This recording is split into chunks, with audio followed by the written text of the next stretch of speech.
Get ready, because what you're about to hear might make you look twice at the coins in your pocket.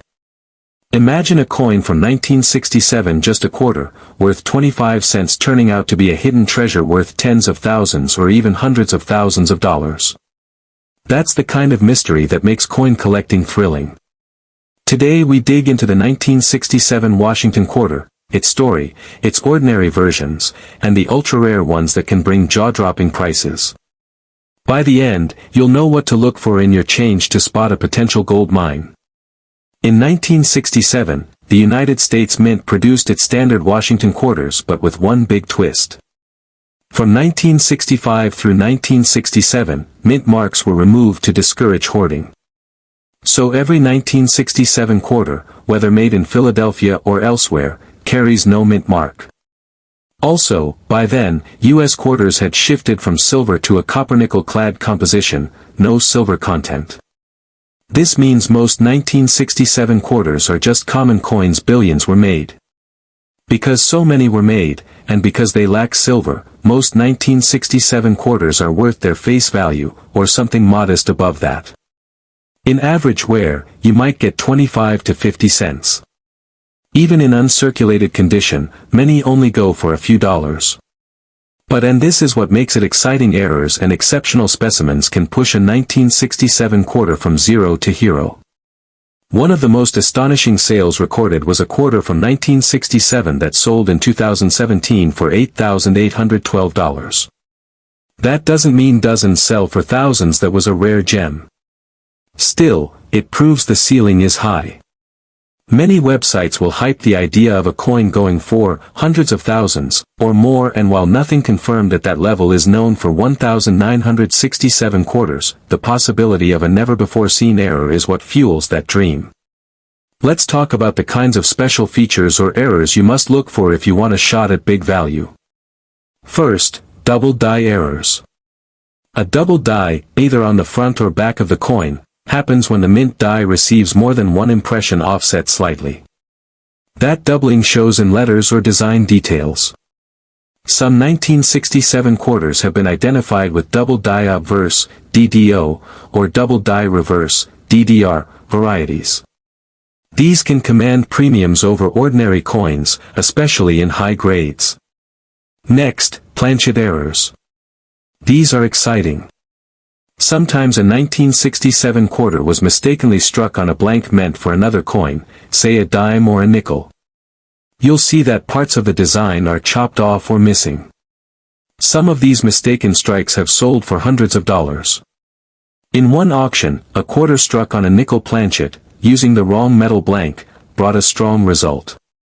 There is even mention of a 1967 quarter struck on a cent, penny, planchet in numismatic guides. Another error is off-center strike. The design is shifted, partially missing the edge. The more dramatic the shift, the more value. Minor off-centers might be worth tens, dramatic ones hundreds. Similarly, clipped planchet errors, where part of the coin edge is missing or curved off, are prized by collectors. If such clipping is clean, not damage, and in a high state of preservation, values can rise substantially.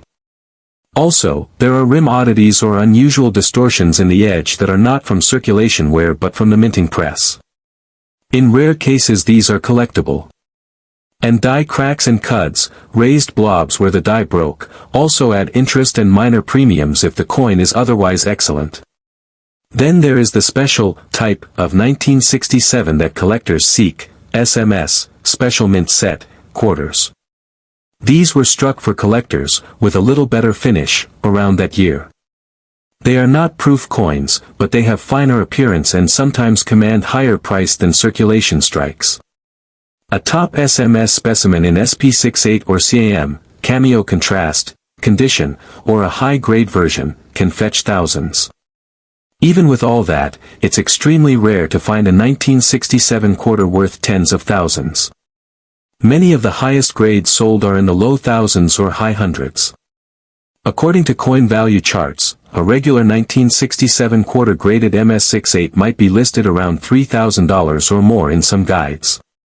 One guide shows that the value for MS68, non-error, is $3,000 plus in some cases. To make a bold statement in your video, you can say, some experts claim a perfect error 1967 quarter could eventually break six figures, but as of now, the highest confirmed sale is $8,812. That frames the possibility without misleading. Let me walk you through how to examine a 1967 quarter and what signs might point to serious value. Start by noting there is no mint mark. Every 1967 quarter was struck without a mint mark. Next, weigh the coin. It should be about 5.67 grams, and measure diameter. If it's way off, you might have a wrong planchet.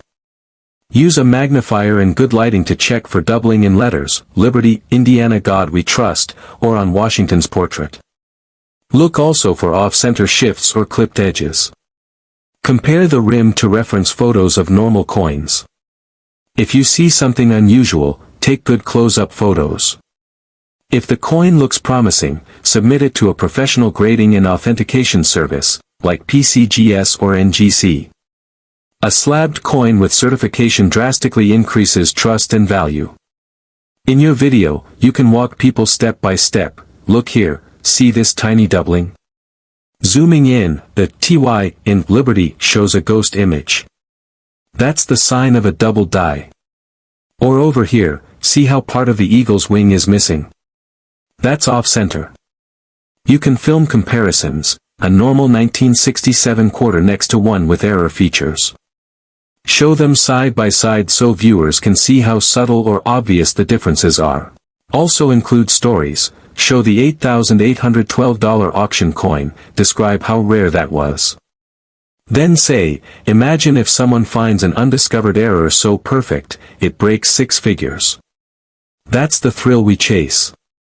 In your narrative, you can say this, because so many 1967 quarters were made, finding one with a spectacular, never-before-seen error is extremely unlikely.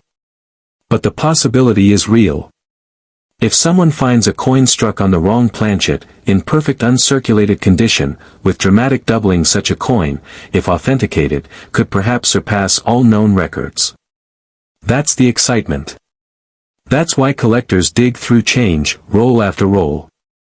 Keep reminding viewers, most coins are common, worth only a little. But you're hunting the exceptions. That contrast makes the story exciting. You should also caution about wild claims. Many websites claim that a 1967 quarter sold for $100,000 or more, but you should encourage viewers to demand proof, auction records, grading, photos. If someone claims, this coin is worth $500,000, ask, where's the certificate? Who verified it? Without strong evidence, those are just marketing. Use that tension in your video, the promise of mega value, balanced by the need for proof. Toward the end, encourage viewers, check your change. Maybe that 1967 quarter in your jar is one in a million. And even if it isn't, you'll know how to spot it. You might just turn 25 cents into thousands or more. Also close with a call to action, ask viewers to send in photos, share in comments, get coins graded, and subscribe so they don't miss the next treasure talk. One more thing, as you build excitement, you can mention hypothetical numbers. What if there is a perfect 1967 error coin out there worth hundreds of thousands? Could be. As of today we haven't seen it, but maybe soon. That keeps the dream alive without misleading.